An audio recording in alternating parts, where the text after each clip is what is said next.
VR. A hobby that involves paying hundreds of dollars to strap an electric brick to your face, put on some funny controllers to play some simple and sometimes questionable games. In our generation of gaming, where every game has to be running 3 sets of gimmicks, customization, and force you to lock your credit card to your desk, VR games look pretty plain. But damn, are they fun! Virtual reality, for most people, looks like an overpriced gimmick that has gone under the radar until its explosion in 2020. I think the correct way to think of VR is an alternative way to game.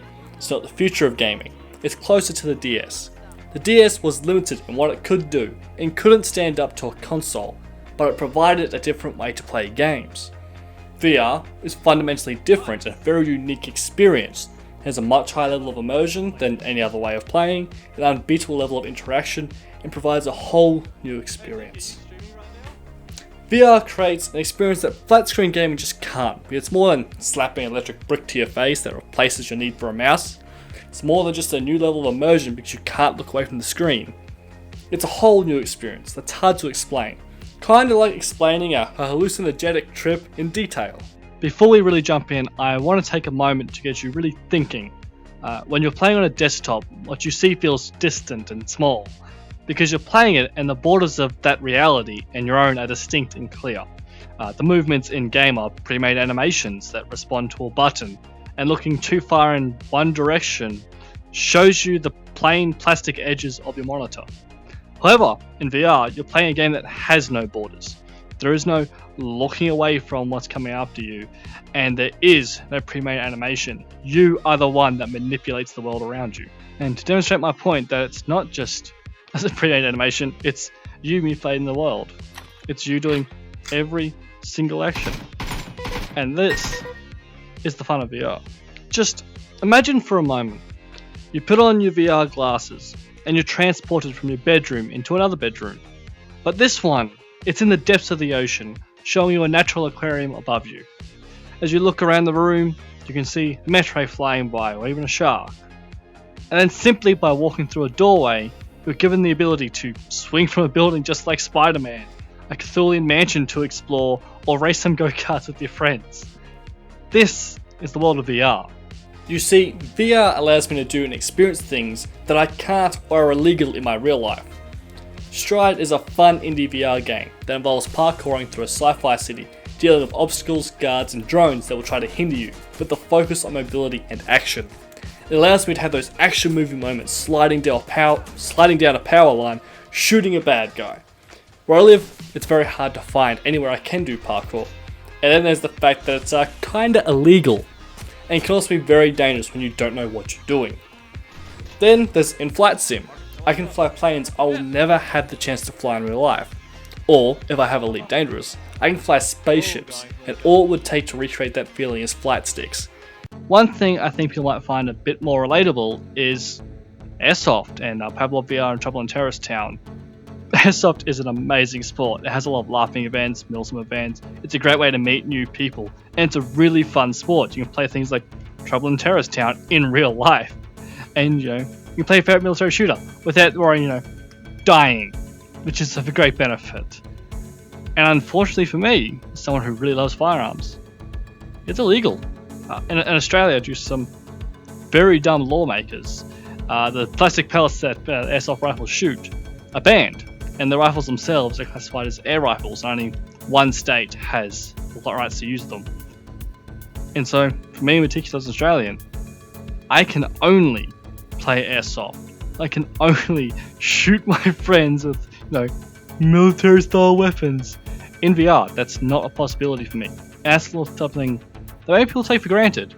But what this brings me to is that VR gives me opportunities that nothing else can. Whether it's illegal in my country, whether it's just heavily restricted, or you just don't have the kind of money to do that. VR gives you that opportunity, and it's, to me, a very amazing thing. VR gives you a sense of presence and heightened immersion, that you're in the world and that you can affect it. When you are the controller, you're the one that did that perfect reload. You're the one parkouring through a sterilized sci-fi city, or you're talking your way out of being shot by the detective in TTT. It's easy to forget where you really are. Whether it's because you're so focused on what you're doing, or because you're blown away by where you are. If you're brand new to VR, standing at the top of a mountain or looking through the window of a space station is just breathtaking. For this reason, you see people running into walls, falling over when trying to lean on tables, or trying to leap off edges. Oh. Ah! Oh my god, dude. No. Oh, wow. No way. So what happens if I jump? Ah, dude, I can't. No! When I stood on that plank and I took a step off, which by the way was one of the hardest steps I've ever had to take, I felt like I was going to die. Anyone who's seen a dog in VR, their first response is to try and pat it, until their hands drift through the polygons and they're reminded of this world's limitations. But just give me a minute or two of your time to demonstrate what I really mean about VR. And to demonstrate my point, here's some fun clips that VR allow me to do. I'm gonna go chill in my pawn shop, okay, and sell some goods.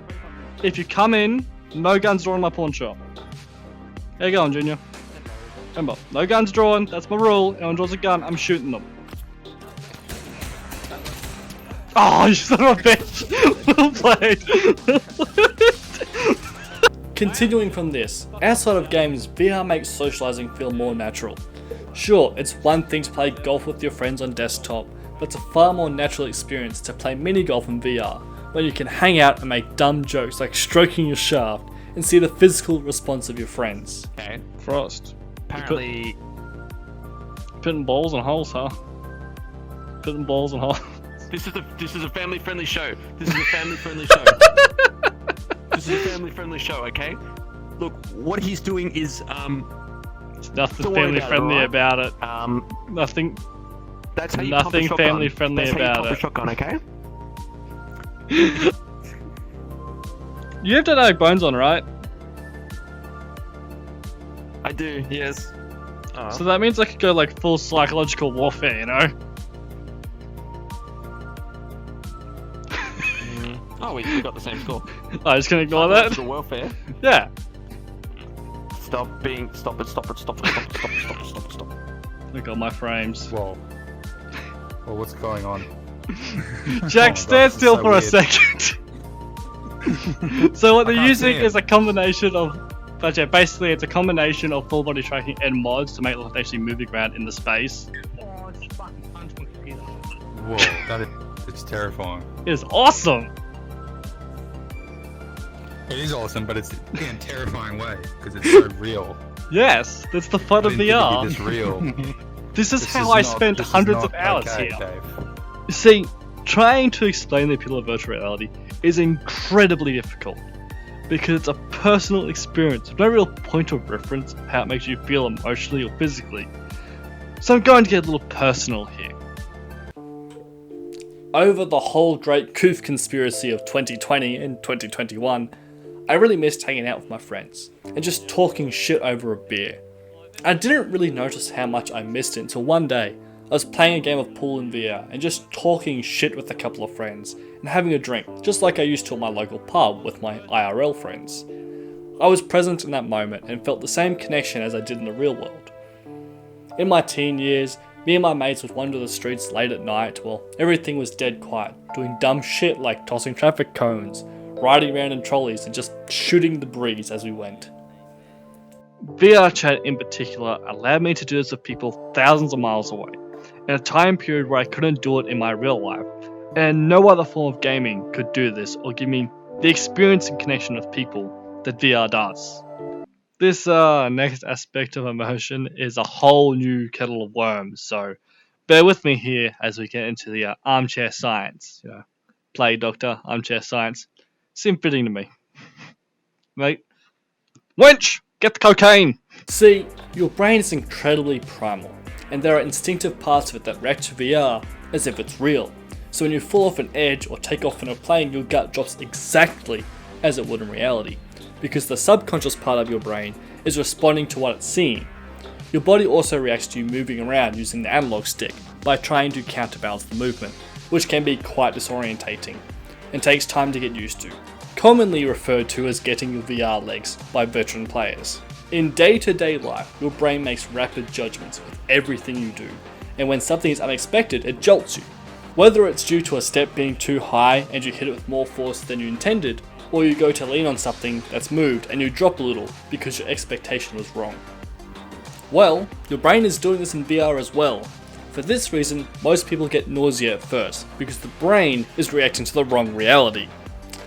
Holy, this is actually pretty. Oh. This is not too bad. Holy crap. I am literally. Oh my god. I'm having to adjust my feet. Which says a lot, because I normally get away with this without doing anything now. I've gotten that used to it. Anyone who has been at sea has had to develop their sea legs, which is because naturally we're on even, predictable ground, and the body is used to predicting the balance and gravitational forces to stay upright. And it takes time for your body to adjust to the constant movement of the ocean, and using the horizon as its level. VR legs are essentially the opposite. It's your brain having to learn to not adjust at all. On that same topic, your brain does this with other things too. As a personal example, speaking in front of a crowd, something that causes people a lot of anxiety. For me, I never had this problem on flat screen games. I was a big Battlefield player, and so I could join a lobby or a squad and just start talking shit and have a great time. And even if I was speaking to a whole lobby, it never bothered me, no matter what game it was. Then I played VRChat. In fact, this very stage, I got up and was telling jokes. We had a whole lineup of people who would come one after another telling a joke. And that initial time, the first time I did it, I got up on stage. I'm about to say this very, very offensive joke, because I'm an edgy boy. And I fucking shat myself. Because your brain's picking up all the eyes that are focused on you. It's picking up the little bits of body movement and body language you see, especially on full body avatars. There's a lot more you can see there. But your brain's still picking up all of that and reacting to it in real time. And so I could feel my heart increase its beating, and I could feel sort of space moving between me and them becoming longer apart, and the world not quite feeling real, as I felt that very intense anxiety just to have in my real life in the real world. And that is kind of crazy, to be honest. That's been my personal experience. I know other people have had it too. But this can also be a very powerful tool. I know I've seen some psychologists, at least online, suggesting using it to help people overcome certain problems they have, or do long distance therapy in a more personal way. And I think that's a very interesting way to see it used. That brings me to another part of VR actually, phantom sense. So if you haven't played VRChat, or you're not very familiar with weird medical phenomenons, phantom sense is the sensation of feeling something that isn't actually there. We've been able to actually get this done through hypnotism, through tricks of the brain of sight, and it's a very fascinating thing. The most famous one is the rubber hand experiment, which I'm going to cut to now. So, originally, my plan was to cut to a BBC video on the phantom hand experiment, except that got copyrighted straight away and would affect views and the visibility of the video. So instead, I'm going to do it in VR with a good friend of mine, Professor Frost, who does have phantom sense. Hello. So, the original Phantom Sense video, it was a person's hand versus a rubber hand, and they were stroking the rubber hand to cause the Phantom Sense. In this case, I'll be stroking his virtual hand to cause the same sensation. It's tickling. Like I can definitely feel it. Perfect. Like if someone is actually sort of just brushing a paintbrush against my hand. It's like literally what it feels like. Yeah, what's eeny, meeny, miny, miny. I'm gonna.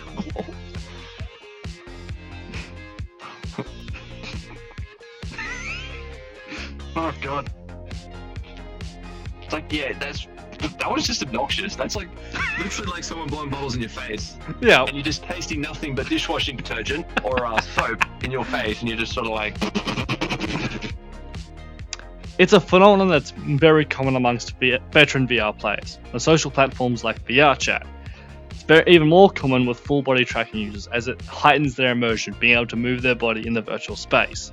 But it still shows up in normal users, sometimes very quickly, sometimes over a long period of time.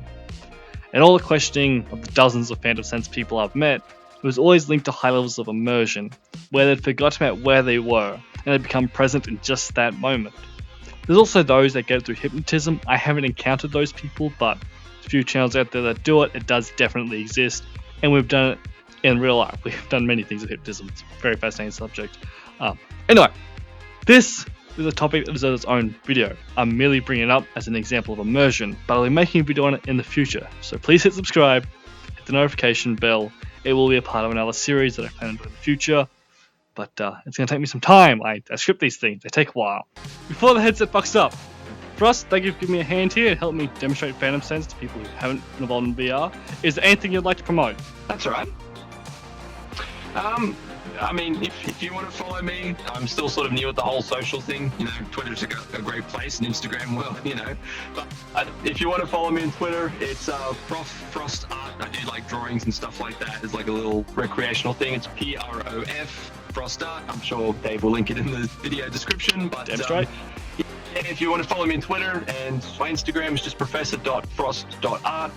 And yeah, again, if you want to follow me and just support me, just like my little drawings I do for fun, I do some requests. But yeah, it was a pleasure to be here. No And, worries. follow me if you want to. I'd really appreciate it. Successful. G'day, if you've managed to watch it this far. Thank you very much. This is my most worked on video since my Deep Rock in a Nutshell, Deep Rock in an Evo Nutshell video, which is also very funny in my opinion. I do very much appreciate you guys getting this far. I spent hours writing and rewriting this script, researching VR, and ideas like presents and games that have gone under the radar, arranging interviews. I hope you enjoyed it. If you want to see more videos like this, please subscribe. I'm really trying to get to 1,000. The video is intended as the groundwork for more VR, short documentaries, video essay sort of things, whatever you wish to call it. This is what I'm calling it, a sort of short documentary. But I'm very glad you got here because it's a long ass fucking video and I spent probably too much effort doing this with like 4 different versions of the script. Anyway, this has been fed. Actually, no, new name. This has been K-mando Dave. Have a good one. Hopefully, I'll see you on the next video. The interviews are now in a part 2 video because it ended up being very, very long because I interviewed 5 different people and it has a different kind of discussion that covers more. So hopefully, I'll see you in that video.